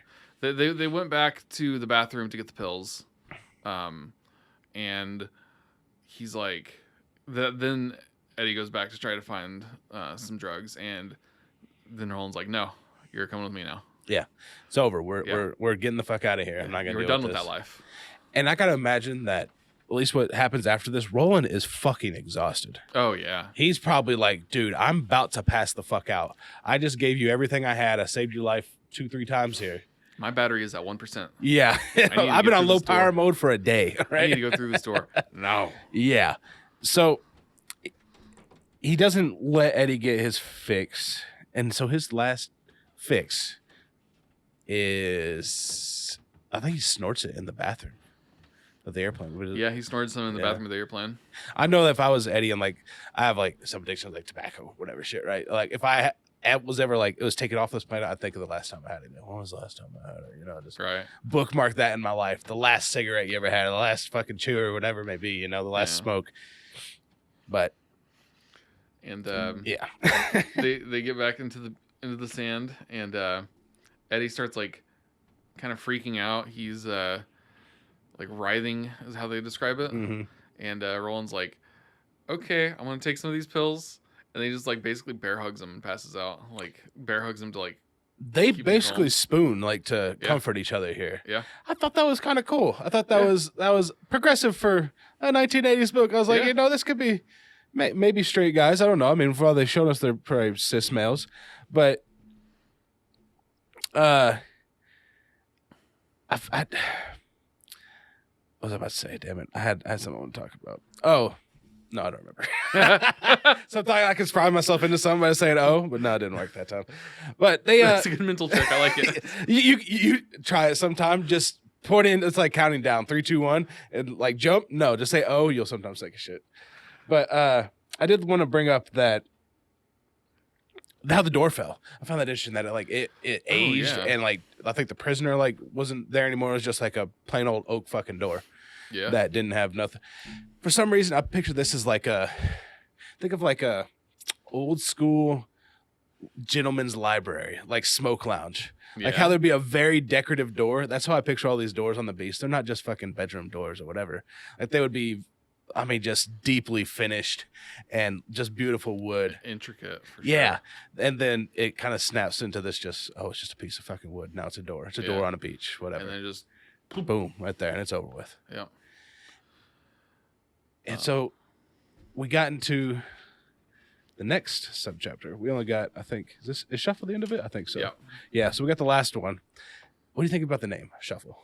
I mean, I knew that like, you know, coming into this book, we have like the strong theming of like the cards and everything, or I guess symbolism, not theming, but like of the cards and everything. So I knew that he was shuffling to draw his next card. Yeah. But I really like the way they integrated it into the chapter of Roland. Roland's going to be coming in and out of consciousness. Yeah. Remembering things out of order. So his memories are shuffling too. Yeah. And I really liked that. I didn't pick up on the symbolism the first time I heard this. Yeah. I didn't at all, dude. Maybe it's because I'm a fucking stupid millennial, or maybe it's because I was listening to it on an audio like service. Yeah. I thought of fucking song shuffling. I mean, which is the same thing, but it's not. It doesn't make as much sense as cards because this whole fucking thing is about cards. You know, even you talking about like the TikToker with the tarot cards and like your little knowledge on it is really like made me think of like just drawing a card, and I don't know. It's just is it a motif too? I don't fucking know. Could but be. Yeah, but the symbolism of the cards that is really, really present in this book. I missed the first time. So. Yeah. Good on you. So yeah, we cut forward a little while later. Mm-hmm. Roland is barely able to stay conscious. The fever is just taking over. And at the same time, Eddie is going through just a hell of a withdrawal. I think that he's finally cold turkey instead of cool turkey. Yeah, he's now cold turkey, right? If in a rewrite, I would have really liked to see King just throw in weird fucking times from Roland's life in here. That would be remembered. Oh, yeah? Just out of context. Like he's having dreams, kind of? Whenever he fought the Invisible Man. Just a little fucking, just like a section pulled, you know, like of dialogue or action. Like if you were writing it in a book. That would be and it would just be pulled and placed in there. Like Roland pulled and his gun was not there. The Invisible Man reached for his throat and and then just shuffle. Like, what the fuck is going on? You know, just kind of make this a little bit more. That would be so cool. Yeah. I do like that idea a lot. I know, like in The Stand, there's a plague that sweeps the world because that would never happen. It's just high fantasy. Right, yeah. Yeah. You know, the first thing happened whenever COVID hit, I reread the book. Just because I'm nasty and evil and I do things to myself. But no, that there's people that go through fever before they die. And there's sometimes like talking about like there's an old like rancher guy and he's talking to his mom that is like his brother like took his trike or something like that when he's a little kid. And it's just those weird little memory fragments I think would have been really interesting to throw in here to make that more fever dreamish. You know? Yeah. That would have been very, very cool. Yeah. But while Eddie's going through the withdrawal, he's still managing to get Roland to take the antibiotics every day. I think he said they're twice. He gives him one in the 2 in the morning, 2 in the evening, or something like that. Something like that, yeah. And Roland only seems to remember a series of flashing images. And Eddie tells him that it's been about a week, because that, and he only knows that because that's how much antibiotics they had. Mm-hmm. He said, "We only had enough to last you a week, and we're done now." Yeah. And then we get a shuffle, and then the sun is setting, and Roland hears a gunshot out in the distance, and then we get another shuffle. Yeah. And so every time that, for those who haven't read it, every time that it takes a break in the book, there's a couple of line breaks, then just in big letters shuffle, and then it goes back to a couple of line breaks, then it goes to the next section. Which is kind of a neat way of since he doesn't do subchapters in this one, shuffles can kind of be each subchapter section. Yeah. Yours were in capital letters, huh? Now we're all lowercase. Oh. Yeah. Huh. Interesting stylistic choice, by the people that format the books. Did I just put shuffle in my notes then? I don't know. I believe you. I just there's been so many changes so far. Right. Oh no, they were all in lowercase. Okay. They're bigger font. Oh, okay. That makes sense. I did find it.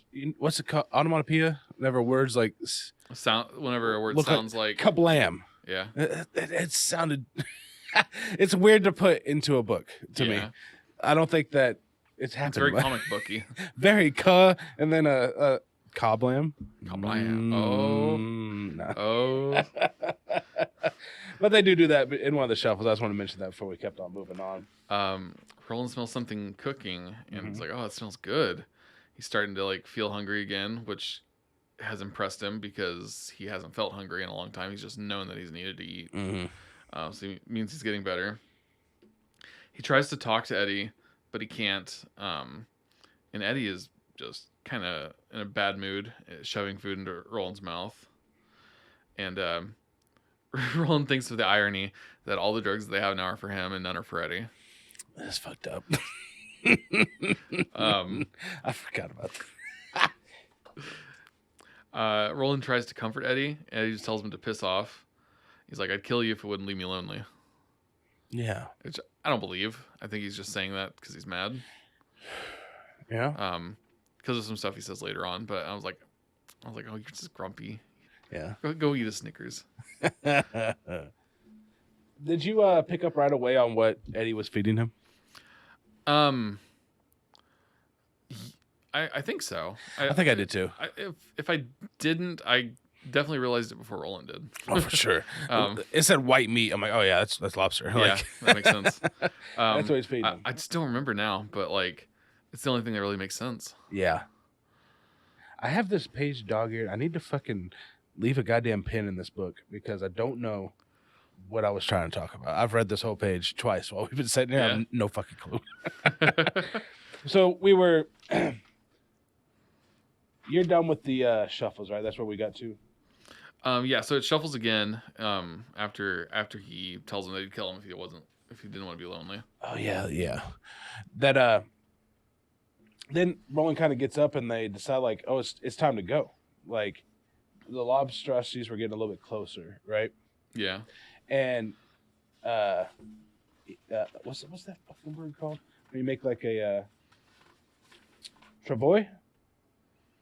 Yeah, travois. That's the word. Whenever he makes a travois to carry Roland on. Oh yeah, the little makeshift bed thing to drag him on. Basically, yeah. And I like that the first thing that Roland thinks is that Court would be pissed at him. Right. He thinks Court would be pissed at this shoddy workmanship. Yeah. And he's like, no, Court wouldn't be mad. He'd be happy that he fucking did it. Right. It worked. Yeah. He's like, no, Court would be like, oh, that was clever. Yeah, like it might suck, but look at you, Roland. You're now further down the beach. Suck is better than nothing. Yeah, we have something. We have progress. Right. You're not just laying there or crying about it or bitching. Yeah. Could have done you could have done something or nothing. And but right before that, we see that. Sorry, I'm not trying to interrupt you. I find something I want to talk about. I'm like, okay. Eddie's singing "Hey Jude." Yeah, we get another "Hey Jude." Really kind of fun. That it would be. It's like teasing that they have this thing they could be talking about. Yeah. That we are curious about, but Raul goes right into a shuffle. Before he could even say anything about it, he just passes out and can't do anything about it. I have this thing from a music appreciation class that I'm taking this semester where he wants us to do like 31 days of songs or something, and like he's got a little calendar, and each day has like a topic where you pick a song and like listen to it a few times and write a little paragraph about it. Mm-hmm. I want to definitely make "Hey Jude" fit into one of those. Have to, right? Right, like, and I'll be like, oh, okay, now I got to see how it connects to like if there's anything thematically about it. I've never really listened to it. Oh, it's weird. Like, I mean, I've heard it. You know the tune. Yeah, but I've never. I couldn't tell you any words that weren't in the chorus right now. It's "Hey Jude." Yeah, like that's all I can really tell you. Like that's really what it is. Like the song actually is basically a chorus repeated a couple times. Yeah, it's very elementary. Like that whole na na na na na na is like 3 fucking minutes. The song's like 7 minutes long or something, I think, or maybe the version that. But it's a good song, but it's more of a be sang in a bar song. Yeah. That's why they're singing it. Fits fucking perfectly. Yeah. So Roland finally gets up. I mean, there's, at least in my book, we have multiple pages. I think that's his last shuffle. Is that? Oh no, there's another shuffle. Yeah, there's a few more. Yeah, but he starts being able to walk. Yeah, and Eddie calls him a kidnapper. I'm like, not really. He kind of saved your life there, boss. I mean, gave you a choice. Like it wasn't much of a choice, but he did give you one. You had to say, without a doubt, Roland never enters into Eddie's life. Does Eddie get caught on the plane? Yeah. I don't know if he does. Yeah. Like, does he get away with it without being suspicious? Because he wasn't sleeping. Or was he sleeping? Or is that because Roland knocked him out? I mean, I think he would have still been sleeping without Roland. I think he might have just got high and said, I'm out. So yeah. But I wonder if he'd have been caught without Roland, because the stewardess did get wary of him with the eye change and the weird fucking popkin order. Yeah. And his weird manner of speech. So Roland, fuck this guy or save this guy. So basically my point. But the other stewardess who didn't really interact with him much, she was suspicious of him too. Was she? Yeah, because when the main one goes to like tell her about it, she's like, oh yeah, no, you're absolutely right. You're not crazy. Yeah, there might have been that second stewardess the whole time that would have really just done him in. Yeah. Okay. Man in Black did say that the prisoner was like on his way to like spending time in jail. Yeah. Or something like that. I believe that was one of the like warnings the Man in Black did give. Because I remember hearing him that and I was like, okay, I guess if he is on his way. Or did I don't know. Roland's intervention might have still screwed him over. He might not be wholly good in this. Yeah. Then they shuffle again. Roland wakes up and hears another gunshot. Yeah. He decides it's okay, so he goes back to sleep. Mm-hmm. We shuffle again and get another scene of Eddie feeding Roland, and Eddie's like, oh, I'm worried about those lobsters. They're getting closer. They're picking up on what I'm doing. They're not liking that I am killing them. They're getting smart. Yeah. And that's when Roland realizes what he's been eating. And he's horrified. And it's funny. He's like, they're poisonous. I've been feeding them to you. Yeah, we've been good for a week, boss. Like they might be poisonous, but here we are. People eat rattlesnakes, and they're poisonous too. Yep. You just gotta know. You just gotta eat the parts that aren't. Yeah, I mean, that's pretty resourceful of Eddie, I guess. That There had to be a stream nearby too, right? To the east of Yeah, there. he says something about how Eddie must have found fresh water somewhere. Yeah. Which is always nice. Yeah. It's always, I think of a beach and it's like, man, all that water there and it's fucking pointless. Right, You can't like- do nothing with it. What is it like? There's like a old phrase or poem or something that's like water everywhere, not a drop to drink. Yep. Like dying of dehydration on a boat in the middle of the ocean would be fucking just the Yeah. absolute most ironic. Right. This fuck you. Yeah. Fuck you life, all right? And then they are they shuffle again, and Eddie shoots a lobster, and he confesses to Roland that he's thought about shooting himself a few times while he's out there. Mm-hmm. And he's like, well, why haven't you? And he comes up with a story about how, oh, well, if I did and it misfired, I would have crapped my pants in fear, and then I'd have to live with that because I wouldn't do it. I couldn't do it again, and that might make Lenny the lobster over there come up, and it might attract those lobsters, and they'll come and get me. And this makes Roland laugh so hard. Yep. Like Roland can't remember the last time he's laughed like this. Yep. Which is sad, but I imagine that he doesn't laugh much. Right. He's just not a laughing dude. Yeah. But then he gets, or Eddie gets a little bit serious. He said, "No, it's because you needed me. I'm one of those people that needs to be needed." Very good awareness of the self from Right. Eddie, It's... And that's where like why I said earlier, I didn't believe him that he'd kill him if he didn't want to be lonely, because he needs somebody to need That'd him. be his purpose gone. Yeah. He'd have no purpose in life.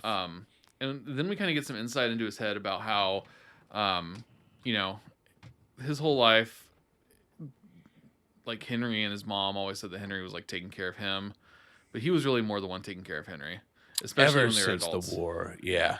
The absolute just emotional baggage that is Eddie Dean Yeah. as a person. Yeah, Like absolutely. it's insane. I think that I had a little bit of this. He goes into that. Yeah, the gist was simple. Eddie believed he has stolen his brother's life. Henry also believed this. Yeah, and That's so fucked. yeah, Another good about I'm gonna bring this up every time that King talks about it because I think it's one of his very strong areas of writing. Inner family, just bullshit, where you can it feels so personal and so real to how Henry gets told by his mom, that he's just this great standout student, standout athlete, could have been anything, could have been a fucking NFL player, except for Eddie. He had to stay home and take care of Eddie. right. And nothing Absolutely. mattered that he had 2 left feet and couldn't fucking pass his math class. But, that was all Eddie's fault too. yeah, that was Eddie's fault because he had to take care of him. He couldn't go and study. Yep. And it's like, man, the guilt trip from the mom down to the oldest, like that tumbles all the way down to the youngest, is just it's a dynamic that is captured beautifully in here in this book. Yeah. To me, I really enjoyed it. Not the family drama, the way the King can write it, and he's very good at it. Right. And Roland kind of tells Eddie about Ka, and he explains that Ka is duty or destiny. Ka. Yeah. And Eddie tells him that it sounds like, he's like, yeah, that sounds kind of like caca to me. Yeah. And Roland's like, I don't know what that means. Yeah, what the fuck you talking about? And then Eddie takes a while trying to explain caca to Roland. He tells him in it's what babies call shit, and Roland's like, what? What are you talking about? He's like, I still don't get it.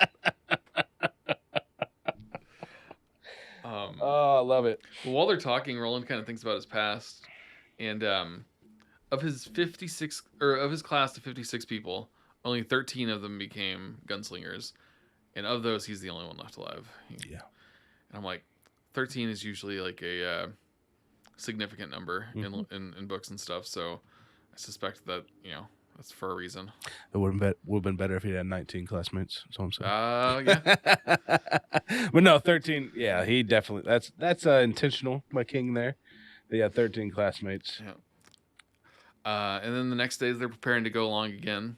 Roland looks off in the distance and he sees another door.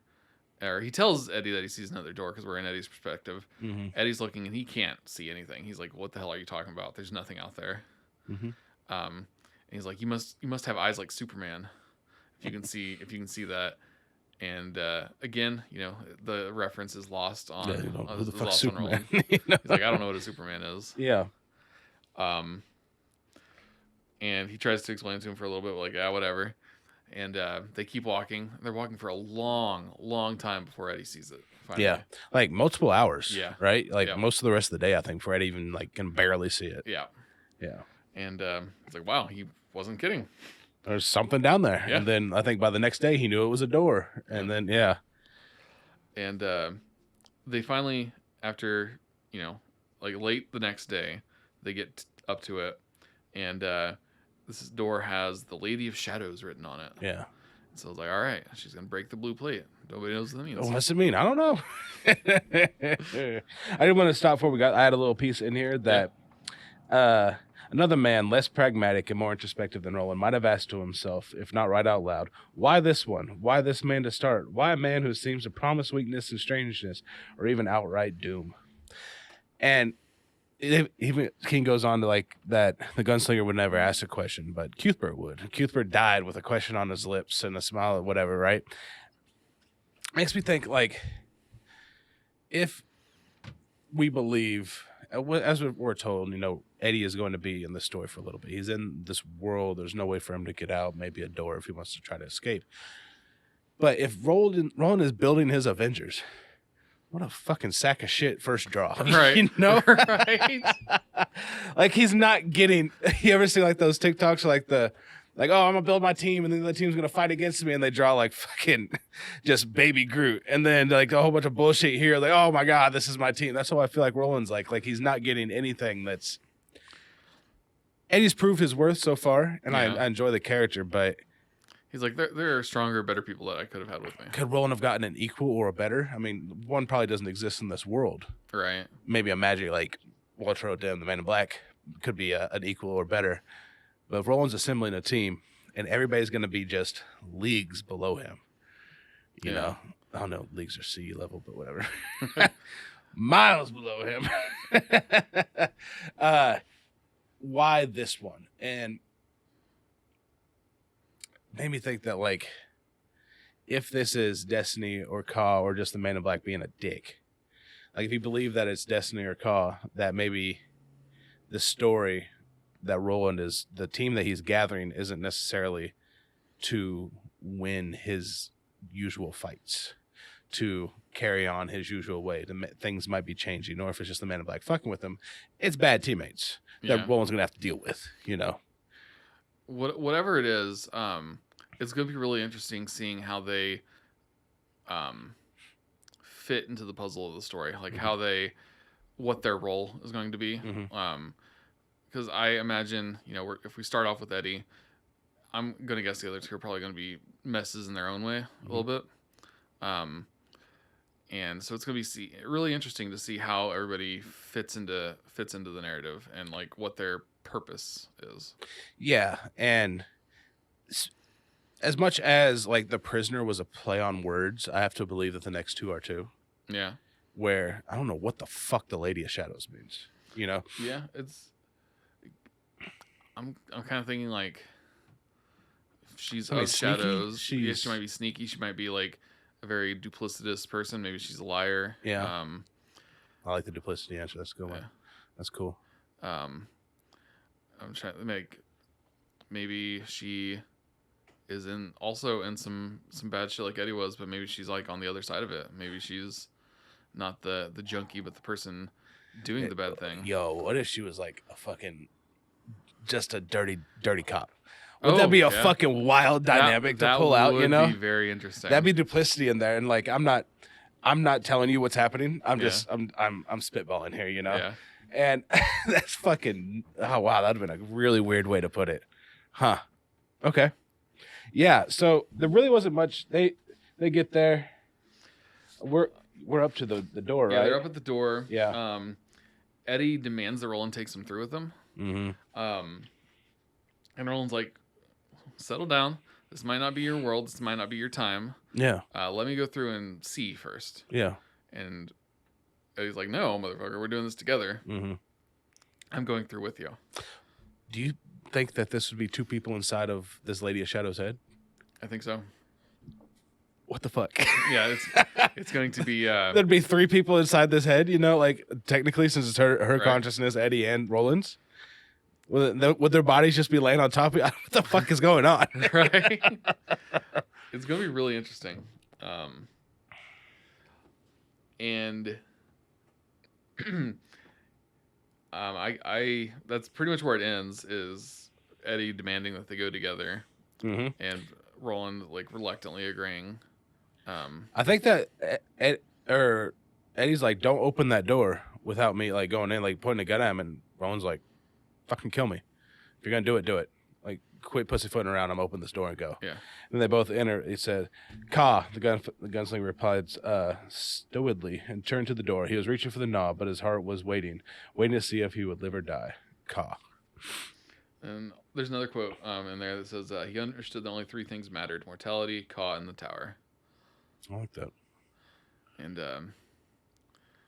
that's very Roland. Mm-hmm. Yeah, especially to include the tower with mortality and Ka. Yeah. Yeah, it's a wild. He's just a good fun character, that Roland guy. Yeah, absolutely. He's have we learned anything about Roland per se in this last reading? Not Has really. your opinion on Roland changed at all? How about that? Not really, no. Okay. In this, he hasn't. He is the main driver of the action, but he hasn't done much at the same time. He shows up and kills people for Eddie, but then, really, Eddie's the one who's driving the narrative, and he's the one who's in control of the story right now. Even though the shuffle was like, I think, all from Roland's perspective, Eddie still felt like the main focus of it. Mm-hmm. Definitely. And I feel like Roland has, now that he's been nursed back to health, basically, I think that he's going to have a stronger presence in the Lady of Shadows. And I think that's where he'll do more. Yeah, for sure. I do believe Roland is back to himself a little bit. I don't know if he's completely cured yet. I don't know if they mentioned that or not. Yeah. But he's been nursed back to health enough that he's not feeling like he's going to die. The marks on his arm have gone away. Yeah, that's and big. He's able to. The fever's gone. He's walking around. So he might not be at 100, but he's a lot better than before. Yeah, for sure. He that's a good point that he really wasn't really the main focus of the last reading. That we did learn a lot about Eddie Dean, and he's such a great character to bring in the story. I absolutely love Eddie. He's fantastic. And this book really does hum along really quickly, but it seems like Eddie needs to be here quicker. Like, get him here. Like that first reading, like I stopped us purposefully before we got to like the shootout with. I wanted to get you up to Eddie Dean. Like, meet the man. Let's get there. You don't really know much about him. He's just gonna talk to Roland for a little bit. Then we can go and we can see his brother die of the shootout and his little adventure with Balazar. And I'm happy we got there and we got all the way through like where Eddie is the main focus, because he's really fun. I like him a lot. He's great. He if he sticks around, I can definitely see him becoming like one of my favorite characters. Oh, for sure. I could see, if not the. I mean, I think even in the time that I've seen him, he was my favorite character. Yeah. Like, I really enjoyed Roland in the Gunslinger a lot. I really liked his character, just how fucking weird that book was. Like, right. I loved that depiction of Roland. He's became more of a human now, and that I enjoy. But he kind of lowers on my level, like how much I like him whenever he becomes more human. Like, I get it for the character, like you need to, but I found something very fun about somebody that just was not. Had like no redeeming qualities, almost, he'd fuck the girl Allie just to get information out of her, and like, whatever, it's a lay, and then he blew her fucking head off. Like, no problem. That's, oh my god, that in a Django fucking scene. Toll. We need it. Somebody get rich and buy the fucking rights to Dark Tower and make it better. We could have like 7, 8 seasons. Easy. Easy. Yeah, I wouldn't start in book 1. I'd have probably most of that be a flashback. Yeah. Yeah. Just because it's hard to root for a guy like that. Yeah. Because I want Jake to die. Don't fucking... This fucking movie sucks. Jake needs to be dead. Get him the fuck out of here, you know? Get fucking Jake out of here. I don't want to see him, okay? Right. He needs to die. He's part of the fucking story to die. But, yeah, so we're going to get into The Lady of Shadows, and it's fun. It's going to add another level into this story. It's not going where you think it's going. Yeah. Like, there's just no way you can predict what the fuck's about to happen. I would have... The first fucking paragraph. Did you see it? Have you read ahead at all? No, I have not. Okay, well, read this first paragraph if you want to. Just tell me what you think. First of all, I want to apologize because this is the wrong term. People that are schizophrenic are not what is described in this book. It's just a term from a book that was made in the 80s. And we're going to read it verbatim because that's how it's written. All right, so I'll go ahead and... oops, let me pull it up. Stripped of jargon, what Adler said was this: the perfect schizophrenic, if there was such a person, would be a man or woman not only unaware of his other personae, but one unaware that anything at all was amiss in his or her life. Adler should have met Detta Walker and Odetta Holmes. It's like duplicity. You fucking hit it. We have somebody with a split personality disorder. Okay. Yeah. Well, I say, like, they're going to be wrong about the schizophrenic term the whole time. That's what we're going to keep on saying. But it's just, you have to deal with it. It's a fucking 30-year-old book, 40-year-old book, probably. Yeah. But, yeah. It's it's nuts, dude. It's such a mind fuck to think about, like, these two characters. Because there's two characters within this person. Yeah. Detta Walker and Odetta Holmes are very, very different. And I can't wait. I can't wait for next episode. This is interesting. Yeah. That was not what I was expecting, but yeah. I can't wait to go home and read it. Yeah, it's gonna be a good time, and hopefully I don't get COVID again, and we don't have to wait fucking 3 goddamn weeks to record again. It was only 2, but it felt like forever. I swear, I stopped reading whenever I got sick. It's like, okay, all I'm gonna do is read. I'm gonna forget everything, and I still forget. I forgot so fucking much. I mean, every episode I've gotten worse at taking notes. Like, I give up, like, okay, just go. I'll bring in the tangents. You talk. But we'll try to keep up our schedule. You got new jobs starting soon, so we can probably go like weekend recording. And if you're free, whatever it may be, because I work until 3, and if you're working night shift, noon to 9. Yeah, that's kind of tough. We can always go later. I don't give a shit. But we'll figure it out. Yeah. Thank y'all for stopping by. This has been Redacted Media, and you made it this long. Please like I don't know how many people watch this shit, make it all the way. Our watch time is like 40 minutes. We average like 40 minutes a viewer. That's without y'all clicking off the page, without closing the app on your phone. Just like. It's right there. Yeah, please. It's super easy. And if you're new, subscribe. Follow me on Twitter, @redacted_post. I've been getting a lot of shit off lately. I've been sick and at home. It's been pretty fun. And you can follow me at Mr. Jakey Poo on pretty much any platform of your choice. I mostly use Twitter, but I ramble about stupid shit on there, so it's fun. That's what Twitter's for. Yeah. Honestly, that's what social media is for. Yeah.